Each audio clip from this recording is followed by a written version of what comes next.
Assalamu alaikum students.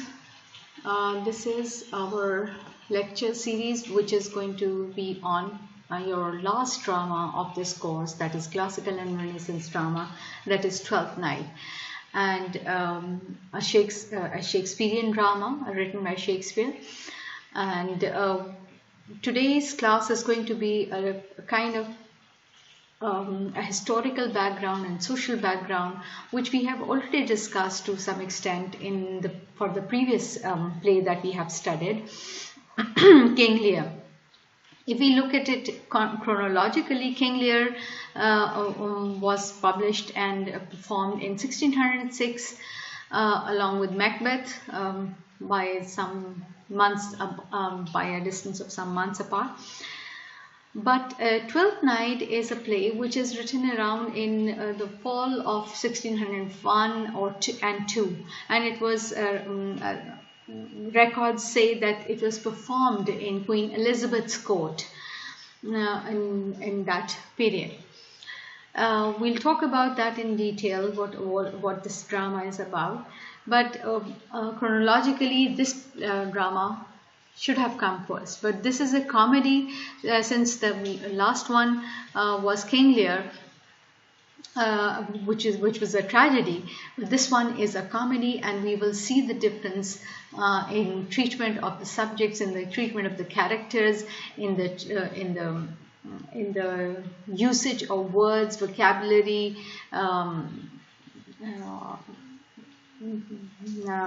adages that Shakespeare uses, which we now have come to understand as adages, which have taken up that quality. So this lecture is going to be about historical background, social background, which we have discussed earlier also, but we are going to just recapitulate it so that we understand it further. Now, we all know that Elizabeth's grandfather, Henry VII, established the Tudor dynasty in 1485. Then her father, Henry VIII, he became the king in 1509. King Henry VIII, we know that he had a wife, Queen Catherine of Aragon, who was a Spanish princess and who was a Catholic. But when Henry VIII could not get a male issue, he wanted to marry another woman, Anne Boleyn, and the church did not allow him that. So for that, we also know this history that he founded the Anglican Church, and he said that I'm going to be the state head as well as the head of the church. So Anglican Church that is how it got established. Now, after Henry VIII, we have got three prominent people, or his children actually, who are coming on the stage of monarchy. One is Queen Mary, who was the daughter of Catherine de Aragon, and that is why Queen Mary was, as we know, that she was a Catholic. And however, his son, Henry VIII's son, who was only 9 years of age when he became the king, but he could not survive. He died after some months. And that is how the monarchy now fell to Queen Elizabeth, who became the queen in 1558. Now, and we also know that at the times of this, the majority of people of England, they were Catholics, whereas Anglican Church was a Protestant brand of church, which promoted their own doctrines.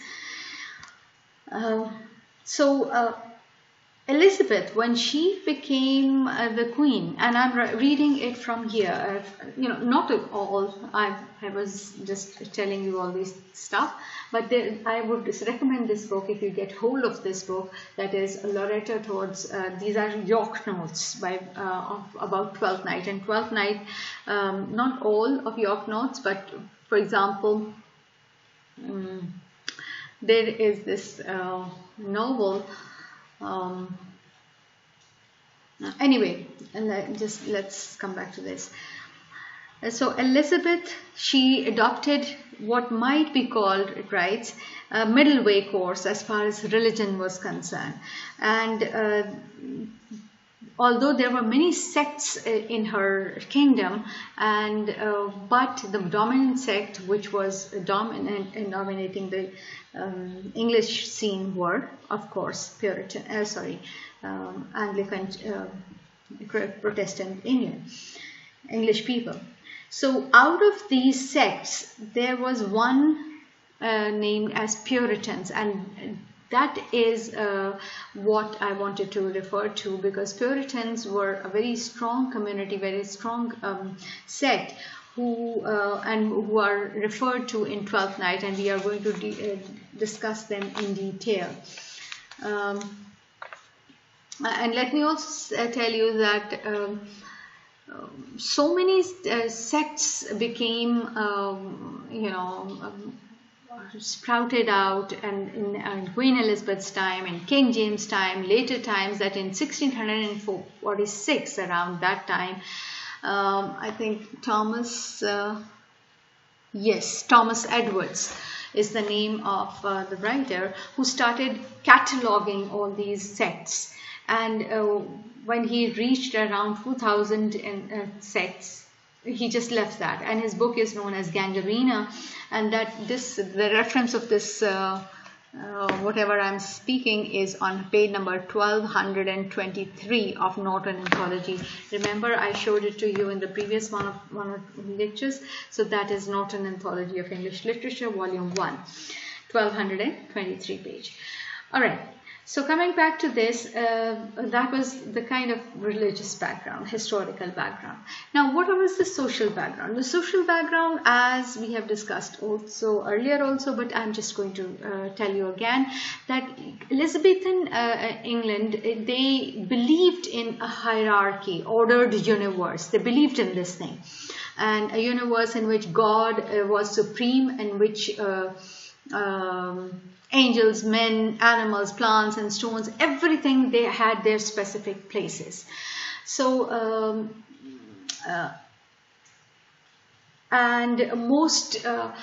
but they also believed in stars, and and their influence on human personalities and all those things, and that is what is referred to in this play of Twelfth Night also. I'm bringing out the things which are really relevant to our play.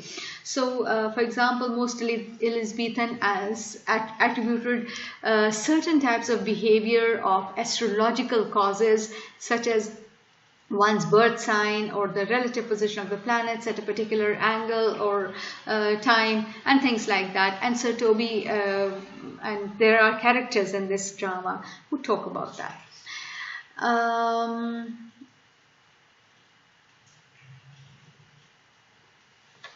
Okay, and then interestingly, which is something which you have studied in King Lear also, that natural disorders like storms and earthquakes were paralleled by passionate outbursts in the individual by the disputes of the state. For example, King Lear, remember that he was talking to the storm, and he was talking back to the nature when it was being harsh with him.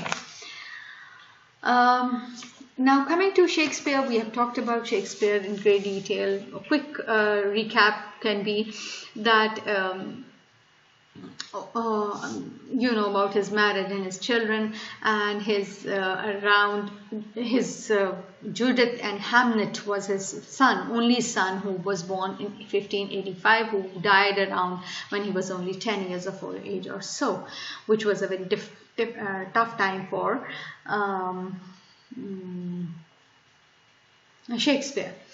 Anyway, and we also know Robert Greene's comments about Shakespeare, that he was an upstart crow beautified with our feathers. But we see that this playwright, he emerges, he evolves, and earlier he is associated with Lord Chamberlain's. The company's name, the dramatic company's name was Lord Chamberlain's Company in Elizabethan's time. But when it is King James' time, which is the drama which we have studied, that is King Lear's, was Jacobean drama. By the way, I think I did not mention it in the lectures earlier, but Jacobean drama is all the dramas which were performed in King James' time, and Elizabethan drama are all the dramas which were performed in Queen Elizabeth's time. If we, as James Shapiro, I mentioned it earlier also, as James Shapiro has mentioned this thing, that we tend to call Shakespeare as Elizabethan dramatist, but he was more of a Jacobean dramatist than Elizabethan dramatist. However, we can divide his works in these two eras. Then we have his Lord Chamberlain's Company, or in Elizabethan times it became King James Kingsmen in King James times. Now, the picture that you see on the screen is actually, it is like in 1599 he bought shares in the Globe Theatre, and in 1609 he became part owner of the newly built Friar Theatre. So I have got some pictures with me, which this is the outside, and I'd like you to which you must have seen and Googled them out. I found them from there. See, this is the internal. There are galleries here around, and this is the stage, and the people and the audience can come and sit in the galleries. The higher the gallery, at the better vantage point of looking at the stage, and that is why they were highly priced. And remember, I had mentioned in King Lear's time that this is the place where the commoners, they used to sit, and this is not even shaded by, it is an open air theatre. Can you see that? All right, so this is another view of the same, and which is a smaller view. Anyway, this is something that I'll be discussing. Oh, all right, this is a cross-sectional view of the stage. This is, half of the building has been removed in order for you to see. It is like corridors on this side. Anyway, yes, that's about it. All right, so this was the Globe Theatres. Now in 1599 he buys shares, but in around 1600s he becomes a sharer of a lot of shares in the. He bought the Golden Globe Theatres. Acha.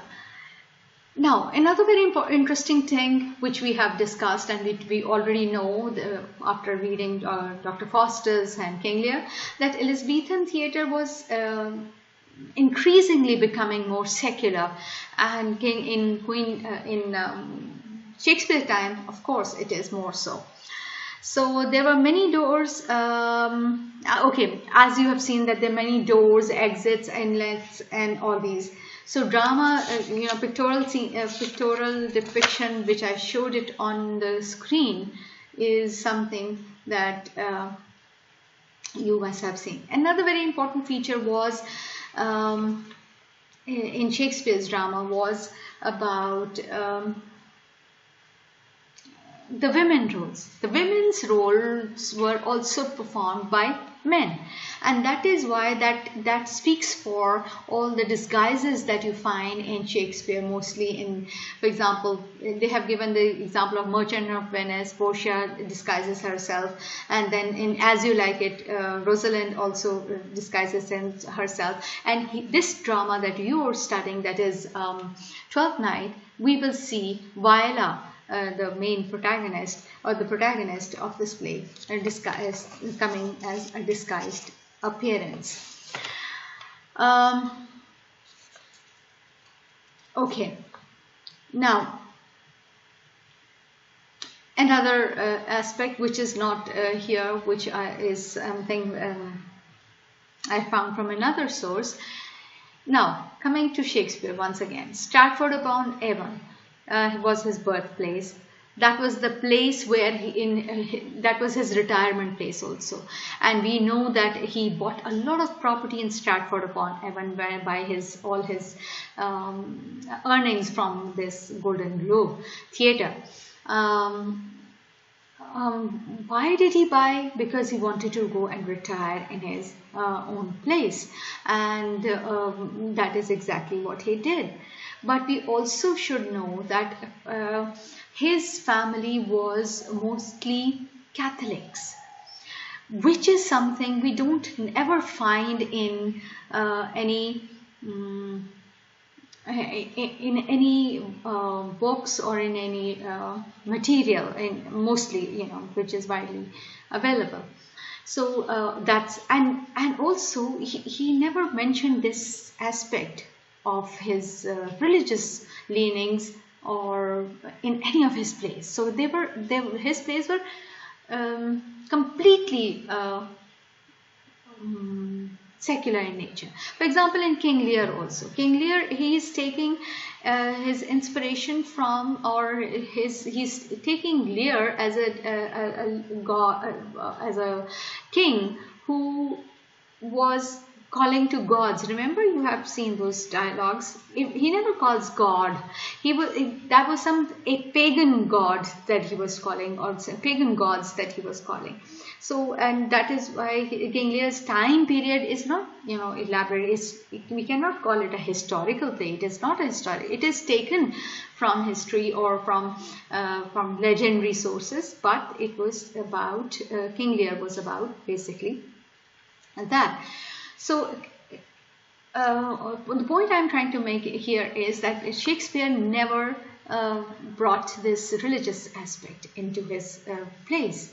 However, interestingly, and that is something that you can Google it out also, there's this series, BBC series, In Search of Shakespeare. You may write this down, In Search of Shakespeare, and there are a number of documentaries. And in one of the documentaries, I was really astonished to find out this piece of knowledge or piece of information that this play was staged, like I told. Twelfth Night was a play which was staged in 1601, and end of 1601, around in December or something. And it was in honor of Queen Elizabeth and her guest. That was an Italian prince whose name was Orsino, and probably the name Orsino, the protagonist name in the Twelfth Night, you will see that was, it's written that it was probably to please or to give dignity and respect out of respect for Queen Elizabeth's guest, Orsino. The dignitary, the Italian dignitary who was at Queen Elizabeth's court, in which this drama was initially performed. Anyway, the interesting piece of information that I wanted to share with you people was,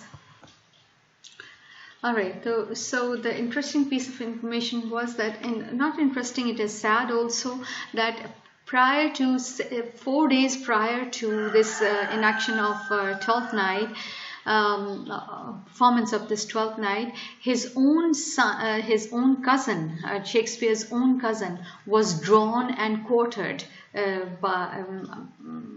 for being heretic or whatever, again because he was a Catholic. Details we don't need to go into, but that is drawn and quartered means that he was killed, and that was drawn and quartered meant that the person was tied to 4 different directions, and then he was stretched in 4 different directions. That was a very painful and cruel death that was given. So 4 days prior to this performance, Shakespeare's own cousin brother was killed in this manner.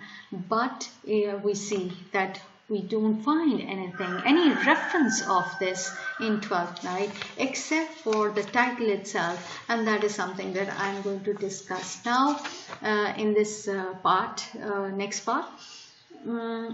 Now, I have it in front of me, and I can share it with you also. I will be sharing it with you also. This is just a picture from Twelfth Night, this book of Loretto. Now, title and history of Twelfth Night. Twelfth Night is the name given to the night preceding Christian feast of the Epiphany, which occurs on January 6th. Now, in olden or Catholic Christianity, or in olden sects, it was there were 12 nights of feast, and that ended with 6th of January. That means that if Christmas is on 25th, this Epiphany, or these all the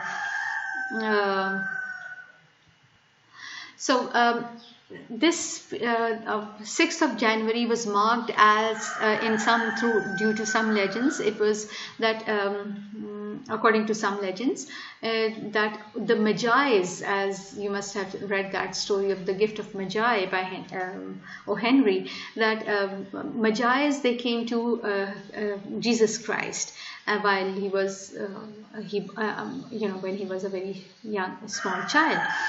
So that is the history of this, that 12th night is that night in which, according to some sources, it was, or Christians, according to Christian beliefs, 12th night was the night in preceding the Christian feast of Epiphany, that is on the 6th of January, when the Magi's came to Jesus Christ. So this night was always referred to as merriment and happiness and all. So formally, that's the title itself. What is the meaning of 12th night? That is the historical and religious significance of 12th night.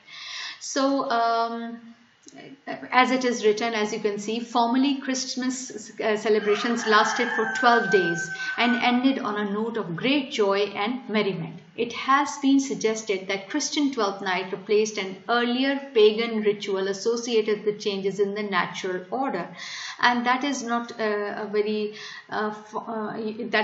difficult to understand, because we know that and we have discussed in the case of Dr. Faustus also, that how the Roman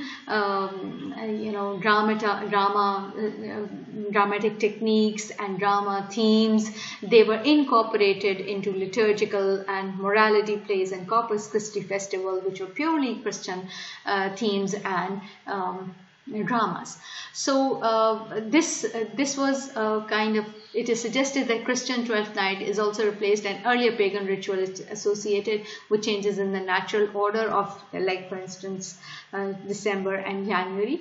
It was the time of the year when coldness was about to be replaced by warmth, darkness by light, and so the revels associated with the festival involved in the reversal roles. Now, a little bit more about the topic itself. Now, the topic itself, 12th night, as you can see it written over here, Shakespeare's choice of title was probably intended to draw attention to the spirits of joy that permeates much of the play. So the play is also, because it's a comedy, the spirit of joy permeates this play. But his alternative title, which some critics have suggested, was What You Will. In other words, 12 Nights' other choice of title was What You Will. Now this What You Will title, the part of this title suggests two interpretations. And what are those interpretations? Okay, so what are the two interpretations was, firstly, that the title is not very important, and so one may call it whatever one wishes, right?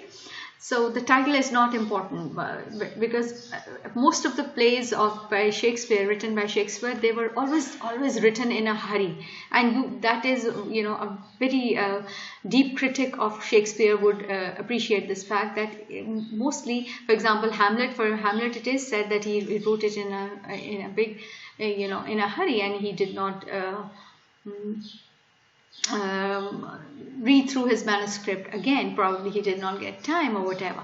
So one interpretation is that title is not very important, and so may call it whatever one wishes. And secondly, it may be a comment.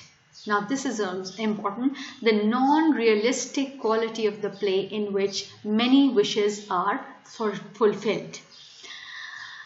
Now, in other words, Twelfth Night is a play.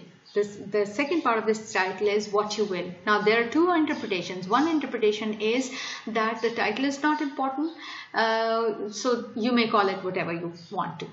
And the second meaning is that it is non-realistic quality of the play in which many wishes are fulfilled. In other words, the protagonist, he loves one person and then he switches over to another person. The other one very conveniently falls in love with the other person. So it's a very convenient love triangle and a love affair, which is why this second interpretation is brought about.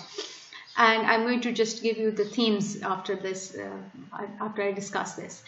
So this is the non-realistic quality of the play in which many wishes were fulfilled. In 1623, as you know, that is the period when most of his plays were posthumously compiled. 1623 folio and quarto. The plays were referred to as Malvolio as well, because Malvolio was the Puritan character in this play, as you will see. Possibly because his character is among the most interesting in the play, and also because he takes part in many of the most amusing scenes, right? So, and also importantly, we need to understand that Twelfth Night does not appear in the 1598 list of Shakespeare's plays, but was referred to by John Manningham in 1602, meaning thereby. So, this is the time period. On Twelfth Night, 1601, it was presented on Twelfth Night, 1601, at Whitehall in the presence of Queen Elizabeth and her guest of honor, an Italian nobleman called Virginio Orsino. It even seems likely that Shakespeare named the Duke in his play Orsino as a compliment to the Queen's guest. So, and then we also come across that, like many other plays of Shakespeare, this was a play, Twelfth Night was also a play which was inspired by different sources, right? So you can read those in the notes. There's one important thing that I'd like to talk about before we leave, and that is, let me just, yes. Okay. This is something that I'd like you to just keep in your pockets all the time, because we are going to be referring to these themes that we would be reading through while we are going through the play. The next class is going to be about the overview of Twelfth Night, and you can read around the subject of Twelfth Night from wherever, if you feel like, from internet sources and or two sources which I'm going to share. Now, salient aspects of Twelfth Night which we would be studying, as you can see on your screen also, the first one is themes in Twelfth Night. We are going to study the different themes in Twelfth Night. Different manifestations of love, self-deception, appearance versus reality, wisdom and folly, madness and sanity, which is incidentally, madness especially, wisdom and folly, appearance versus reality, self-deception, different manifestations of love are actually themes, key themes which we saw in even King Lear. right? We saw the different manifestations of love. One was verbal love by his daughters, and one was practical love by Cordelia. Then self-deception, how King Lear was self-deceived. But all these themes we would be studying with respect to Twelfth Night also. So appearance versus reality. Yes, what was the appearance and what was the reality? Then wisdom and folly, of course, that was there also. Madness and sanity. Why am I bringing this? Because these themes and their discussions, they will be helpful for you in studying King Lear also, when you look back into it also and prepare for your exams. So here we are, important characters. Now, not to say that King Lear did not have important characters, they would be studied also, but important characters over here: Olivia, Viola, Orsino, Malvolio, Festus, Sebastian, Setobi, and Sir Andrew. These are the ones we would be, and we would be, while reading, I would be doing a lot of critical appreciation. We would be doing it, critical analysis, textual analysis, and that will bring out the character traits of different characters. Now, Twelfth Night as a romantic comedy, that is something that we would be discussing. Then disguises in Twelfth Night. Right? Remember, there were some two disguises, major disguises in King Lear also. I keep referring back to it because we've already done it, and it'll bring that to light also. Kent, if you remember, Kent was disguised as Caius, whereas Edward was disguised as Poor Tom, the Bedlam beggar. Disguises in Twelfth Nights, there are also many, and we would be they also play a pivotal role in the play, so we would be discussing them. Then number 5 is Justification or Otherwise of Samuel Johnson's Opinion. Now, Samuel Johnson is Dr. Johnson in the 19th century. 18th century, who was the first one to write a critical commentary along with Shakespeare plays, and he was the one who had compiled Shakespeare plays along with critical commentary, and that's a very great contribution then of Dr. Johnson. So according to him, Twelfth Night fails to present a true picture of life, and this is something we would be discussing in great detail.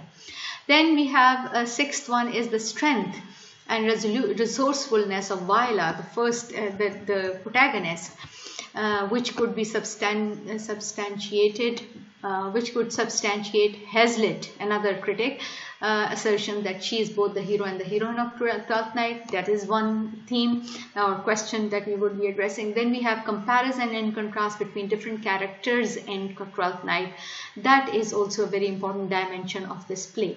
Twelfth Night as a comedy of mistaken identities is also a very important dimension. And with this, I'm going to just end this lecture about some background about Twelfth Night and its times, Shakespeare's times, and we're going to start with the overview of the play in the next class, inshallah. Thank you.